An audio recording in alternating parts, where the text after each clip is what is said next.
कक्षा 12 अर्थशास्त्र की कक्षा में क्लास में आप सभी का स्वागत है। मैं सुधीर पांडे आज सूक्ष्म अर्थशास्त्र या माइक्रो इकोनॉमिक्स के उत्पादन फलन अध्याय के बारे में हम लोग चर्चा करेंगे। उत्पादन फलन तीसरा अध्याय है। इसमें हम सबसे पहले जानेंगे कि उत्पादन किसे कहते हैं।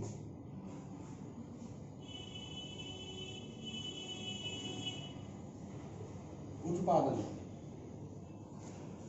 किसी भी भौतिक वस्तु के निर्माण को हम उत्पादन कह सकते हैं, परंतु वैज्ञानिक दृष्टिकोण कहता है कि न तो किसी भौतिक वस्तु का निर्माण किया जा सकता है और न ही उसे नष्ट किया जा सकता है।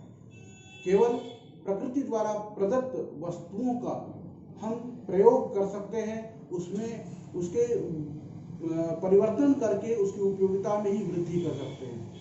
इस दृष्टि से, आर्थिक दृष्टि से भी इसको देखा जाए तो हम उत्पादन के अंतर्गत किसी वस्तु की उपयोगिता में वृद्धि करते हैं या उसकी उपयोगिता को बढ़ाते हैं।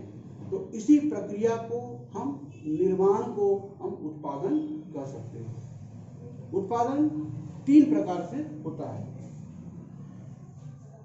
कुल उत्पादन,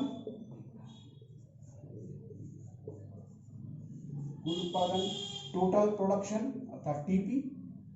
एक निश्चित समयावधि में वस्तुओं और सेवाओं के कुल मात्रा को हम कुल उत्पादन कहते हैं। इसे हम टीपी बराबर सिग्मा एमपी या टीपी बराबर एपी इंटू एल के द्वारा भी व्यक्त कर सकते हैं। एमपी यानी सीमांत उत्पादन होता है, अर्थात सभी अंतिम या अतिरिक्त इकाइयों को अगर जोड़ दिया जाए तो वो कुल उत्पादन के बराबर होता है। या औसत उत्पादन में साधन की इकाई का गुणा कर दिया जाए तो भी वो कुल उत्पादन के बराबर होता है। इसके बाद आता है औसत उत्पादन।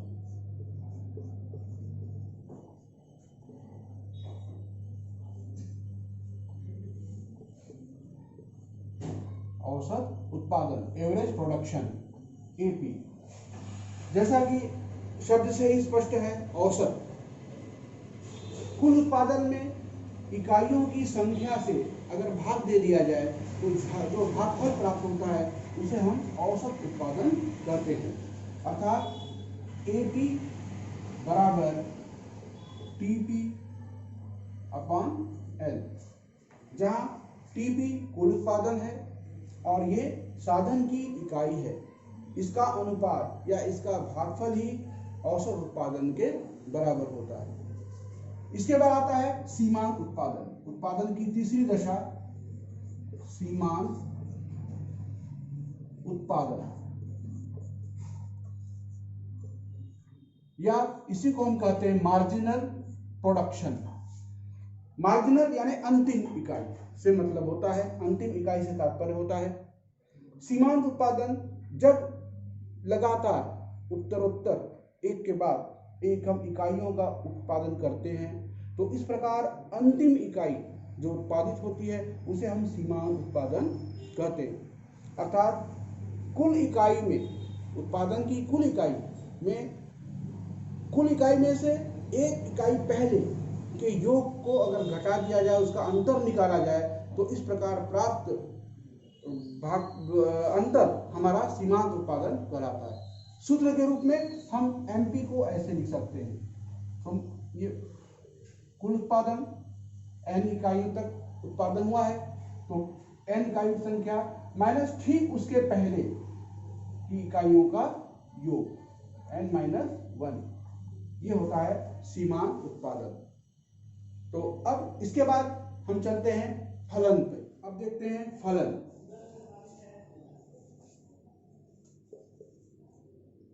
फलन या फंक्शन, इसको हम f से व्यक्त करते हैं। फलन शब्द गणित की शाखा कैलकुलस से लिया गया है। इसमें दो चरों के बीच संबंध को दिखाया जाता है।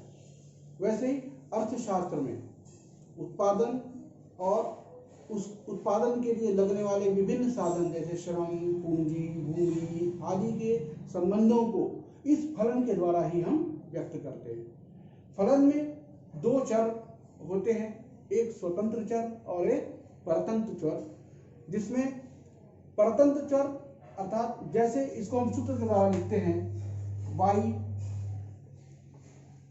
बराबर f इंटू एक्स, अर्थात y फलन है x का। यहाँ y निर्भर है इस x पर, अर्थात x स्वतंत्र चर हुआ और y आश्रित चर या परतंत्र चर हुआ। इसमें जो भी परिवर्तन होगा उसका प्रभाव इस y पर पड़ेगा और यह संबंध ही फलन कहलाता है, अर्थात y फलन है x का। अब आते हैं उत्पादन फलन। उत्पादन और फलन दोनों को मिला के बनता है उत्पादन फलन। उत्पादन फलन किसी भी उद्योग में, उत्पादन में इनपुट और आउटपुट के बीच संबंध को दिखाने वाला फलन होता है। आउटपुट से तात्पर्य हमारा उत्पादन से होता है और इनपुट से तात्पर्य उत्पादन की इकाई, उत्पादन करने हेतु लगने वाली विभिन्न इकाइयों से होता है, जैसे श्रम, पूंजी आदि, तकनीक, मशीनें, ये सारे उत्पादन के साधन होते हैं। इनके द्वारा किस प्रकार उत्पादन को प्राप्त किया जा सकता है। तो उत्पादन फलन हमें यह बताता है कि उत्पादन प्राप्त करने के लिए दिए गए तकनीकी ज्ञान, साधनों आदि का किस प्रकार कुशलता से उपयोग करके अधिकतम उत्पादन प्राप्त किया जा सकता है। तो उत्पादन के साधनों में परिवर्तन करने पर उत्पादन में भी एक अनुपातिक एक परिवर्तन होता रहता है। तो इस प्रकार इसको अगर गणितीय रूप में लिखा जाए तो हम लिख सकते हैं Q बराबर F A B C D आदि, अर्थात Q उत्पादन हुआ, ये उत्पादन के विभिन्न साधन हुए, इनके द्वारा परिवर्तन होता रहता है इनमें, और इसमें परिवर्तन होने के कारण हमारा इसका प्रभाव इस उत्पादन पर भी पड़ता है।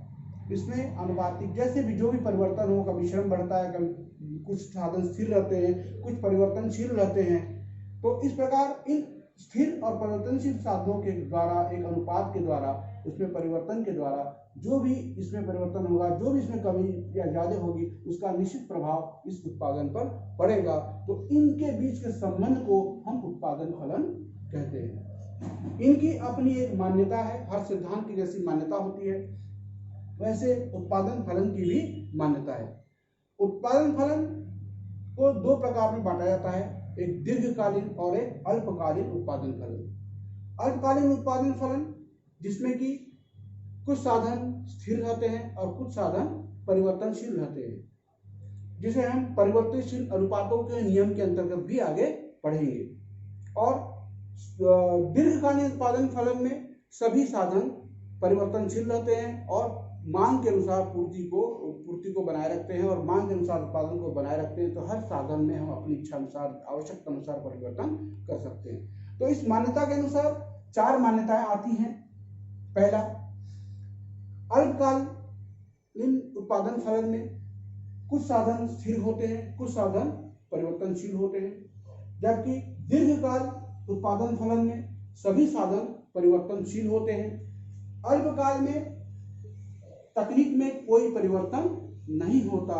इस प्रकार कुछ मान्यताएं हैं जिन मान्यताओं पर यह सिद्धांत भी काम करता है और मान्यताओं के आधार पर भी ये हम आगे पढ़ते हैं।